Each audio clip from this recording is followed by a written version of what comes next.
আমি বেঙ্গলি। আমি হিন্দি বুঝতে পারি, বলতে পারি না। আমি বেঙ্গলি।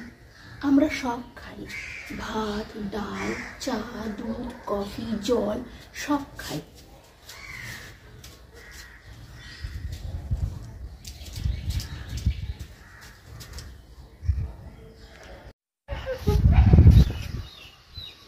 আমি বেঙ্গলি।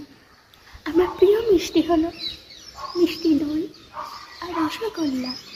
আমি কলকাতার রসগোল্লা, আমি কলকাতার রসগোল্লা। আমি বেঙ্গলি। আমি ব্ল্যাক ম্যাজিক ভালো পারি। উইথ মাই সেক্সি আইস আমি যে তোমার